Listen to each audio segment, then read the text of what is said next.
하나님 나라 백성인 하백 여러분, 하백의 성경 아카데미에 오신 것을 환영합니다. 이 시간은 신약을 읽다 16강 시간입니다. 함께 나눌 주제는 메시아 시대입니다. 우리는 지난 시간까지 대망 시대에 대해서 함께 나누었습니다. 이 시간부터는 대망 시대에 이어서 메시아 시대로 넘어갑니다. 이 장을 시작하면서 신약의 첫 네 권, 즉 복음서라고 하는 마태복음, 마가복음, 누가복음, 요한복음을 읽게 될 것입니다. 에반겔리온이라는 헬라어는 문자적으로 좋은 소식을 의미하고 왕의 선포를 알릴 때 사용하는 말입니다.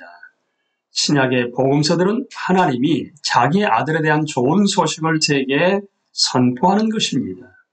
사복음서는 메시아 시대에 해당하는 성경책입니다. 이 책들은 예수님의 위격, 말씀, 사역을 제시하며 상호 보완적인 기록으로 보는 것이 가장 좋습니다. 복음서 저자들은 각자 자신만의 목소리를 내지만 우리는 그리스도의 삶을 한 편의 구속 합창곡으로 들어보려고 시도할 것입니다. 예수님의 생애와 사역을 따라 여정을 떠날 텐데 메시아 시대의 일부는 예수님의 단생과 공생의 사역 이전 시기를 연구하며 여호와의 말씀이 세례 요한에게 임하는 순간까지 다룰 것입니다. 이 부분은 예수님께서 세례를 받으시고 광야에서 뱀에게 승리를 거두시는 것으로 마무리되는데 하나님 나라를 선포하시는 예수 그리스도를 제대로 알기 위해 기초를 다지는 부분입니다. 메시아 시대의 2부는 예수님의 공생애를 따라 예수님께서 죽으시고 부활하시는 마지막 주까지 다룰 것입니다. 이 장은 제자들이 예루살렘에서 약속하신 성령을 기다리는 모습으로 마무리되고 그대로 오순절 시대로 이어집니다. 미리 보는 메시아 시대, 신약의 두 번째 시대는 메시아 시대라고 명명했습니다. 왜냐하면 이 시대는 메시아이신 예수 그리스도의 생애와 사역, 그 예수의 탄생, 공생애, 죽음, 부활, 승천까지 다루기 때문입니다. 예수님께서 오신 것은 하나님이 구약에서 하신 모든 약속이 성취되었음을 의미합니다. 사가랴와 엘리사벳이라는 노부부에게 천사가 아이를 갖게 될 것을 알리는 모습으로 이 시대는 시작합니다. 그 아들은 요한이라는 이름을 받는데 메시아를 알리는 사자로서 말라기 선지자를 통해 주신 하나님의 말씀을 성취하는 자입니다. 그는 오기로 되어 있던 엘리야와 같은 인물로서 여호와 하나님이 직접 오실 길을 예비합니다. 가브리엘 천사는 또 마리아라는 처녀에게 아들을 낳을 것을 고지하는데 마리아는 이미 유대 계통인 요셉과 약혼한 사이였습니다. 그들에게서 난 아들은 예수라고 이름 지을 것인데 자기 백성을 죄에서 구원할 자이기 때문입니다. 또한 그를 임마누엘, 즉 하나님이 우리와 함께 하신다라고 칭할 것인데 이는 그의 단생이 하나님의 인재 회복을 나타내기 때문입니다. 성경에서 예수 그리스도가 차지하는 중요성은 비할 수 없지 많은 분량이 예수님께 할애된 것으로 입증됩니다. 즉 예수님의 탄생 및 삶과 죽음에 관련된 사건들을 기록하는데 4개의 복음서가 충당된 것입니다. 유대 베들레헴에서 태어나신 예수 그리스도는 약속된 메시아이자 다윗의 자손으로서 아버지의 보좌에서 다스리시며 하나님의 영원한 나라를 세우실 분이십니다.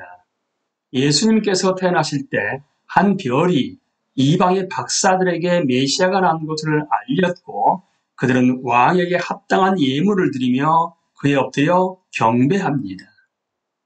예수님의 탄생에서 공생의 사역에 이르는 동안, 즉 주전 4년 헤롯의 죽음 이후부터 이스라엘은 메시아를 낳는 진통을 겪습니다. 그 땅에 엄청난 폭력 사태가 일어나 2,000명이 십자가에 못 박혔습니다. 가이사 아구스토의 뜻을 따라 헤롯의 아들 아켈라오 엔디바를 통해 유대의 로마 통치를 확립합니다. 유대는 지방 장관이 다스리는 로마의 속주로 바뀌었고 이스라엘의 네 종교 집단, 그러니까 사두개파, 바리새파, 에세레파, 열심당원은 앞으로 임할 하나님 나라에 대한 소망을 표출합니다. 이 시대에도 여전히 예루살렘 성전이 중심지였고 가야바가 대제사장으로 있었습니다. 랍비들은 토라를 논하고 해석했으며 힐렐과 샤마야파가 그 대표 주자였습니다. 독실하고 젊은 유대인인 다소 출신 사울이 예루살렘 가마리알 산하에서 교육을 받습니다. 이 사람 후에 바울 사도로 알려지게 됩니다. 다섯 번째 로마 총독인 본디오 빌라도가 부임하면서 이제 기다림의 시간은 끝나고 살아계신 하나님이 다시 말씀을 시작하십니다. 주 29년 여호와의 말씀이 광야의 요한에게 임합니다. 그는 회개 세례를 선포하며 예비합니다. 예수님께서 요한에게 세례를 받으실 때 하늘에서 한 음성이 들려 그가 하나님이 사랑하는 아들이라고 선포하십니다. 예수님께서는 광야에서 마귀의 시험을 이기신 후 때가 찼으며 하나님 나라가 가까이 왔다고 선포하십니다. 예수님께서는 사람들을 불러 모아 회개하고 복음을 믿으라고 촉구하십니다. 예수님은 갈릴리에서 공생의 사역을 시작하시며 제자들을 불러 자신을 따르게 하십니다. 12 제자를 모시고 사도로 지정하시는데 그들은 시몬 베드로와 그 형제 안드레, 세베대 아들 야고보와 그 형제 요한, 빌립과 바돌로메, 도마와 마테, 알페오의 아들 야고보, 다데오, 열심당원 시몬과 가롯 유다입니다. 예수님께서는 산상수훈을 통해 하나님 나라를 전하십니다. 그분은 사람들을 고치시며 귀신을 쫓으시고 예언자의 이적을 보이시며 그 나라를 증명하십니다. 예수님께서는 하나님의 권위로 일하시고 성경의 약속을 자신에게서 이루어내십니다. 예수님은 비유로 하나님 나라를 가르치시며 종교인들과 죄인들을 모두 초대하여 자신을 믿고 용서를 받으라고 하십니다. 예수님은 죄인들, 세상에서 버림받은 자들과 식사를 나누시며 하나님 나라는 회개하고 믿는 모든 자에게 열려 있음을 구체적으로 입증하십니다. 예수님께서는 비유를 통해 하나님 나라가 임하였음을 드러내시고 새 생명을 제시하셨습니다. 하지만 자신의 초대를 거부하는 이들에게는 심판을 경고하셨습니다. 예수님께서는 제자들에게 자신을 따르는 것이 어떤 의미인지를 가르치시며 자신이 메시아, 즉 하나님의 아들이라는 것을 믿고 고백하도록 촉구하십니다. 예루살렘을 향해 떠난 길에서는 자신이 고난을 당해야 하며 죽은 지 3일 후에 부활해야 할 것을 제자들에게 알리십니다.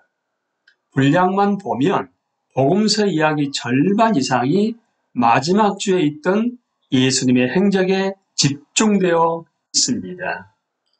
금요일에 예수님께서는 세상 죄를 위해 자신을 대속제물로 드리십니다. 그리고 일요일 아침에 죽은 자 가운데서 부활하시며 죄의 권세가 멸하여졌고 새로운 창조의 여명이 밝았음을 암시하십니다. 예수님께서는 승천하셔서 아버지의 오른편에 계시는데 이는 예수님께서 의로운 다윗 왕조의 왕으로 영원히 보좌에서 다스리게 되었음을 입증합니다. 예수님께서는 죽은 자 가운데서 부활하시고 많은 증인들 앞에 나타나신 후 성령이 제자들에게 권능을 주셔서 세상에서 자신의 증인이 되게 하실 것이라고 약속하십니다. 그 후 예수님의 제자들은 예루살렘에 남았고 위로부터 임한 권능으로 옷을 입게 됩니다.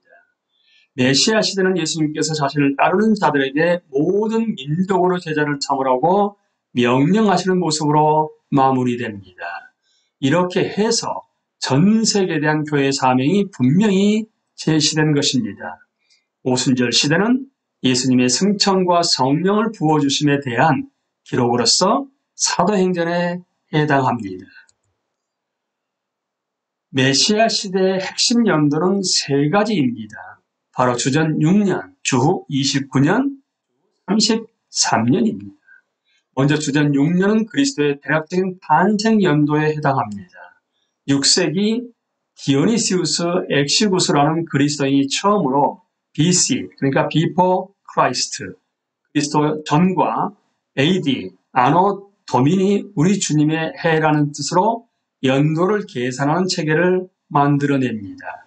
하지만 우리는 동전, 비문, 1차 자료들을 통해서 헤롯 대왕이 주전 4년에 죽었다는 사실을 알고 있습니다. 그렇다면 예수님은 대략 헤롯이 죽기 2년 전에 탄생하셨기 때문에 학자들은 예수님의 탄생 시기를 주전 6년으로 봅니다. 그리고 주 29년은 여호와의 말씀이 요한에게 임한 연도입니다.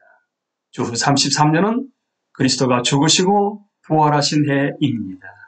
몇몇 그리스도는 주 30년을 지지하기도 합니다. 복음서는 예수님께서 금요일 6월절에 십자가에서 돌아가셨다고 기록합니다. 이 즈음에 니산월 14일, 그러니까 유대 달력에서 6월절에 해당하는 날이 니산월 14일입니다. 금요일에 있던 날은 주 30년과 주 33년뿐입니다. 우리는 전체 신약 연도표의 흐름에 비춰볼 때 주 33년을 선호합니다. 이 시대의 핵심 인물들은 예수 그리스도, 세례 요한 12제자입니다. 중요한 유대 지도자로는 안나스, 가야바, 헤롯 대왕 및 그의 아들들인 헤롯 아켈라오, 헤롯 안디바, 헤롯 빌립 등이 있습니다.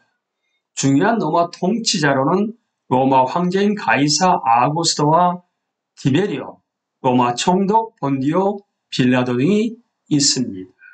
우리는 이제 본격적으로 메시아 시대에 들어왔습니다. 다음 시간에도 메시아 시대에 함께 나누도록 하겠습니다. 감사합니다. 강의를 마치도록 하겠습니다.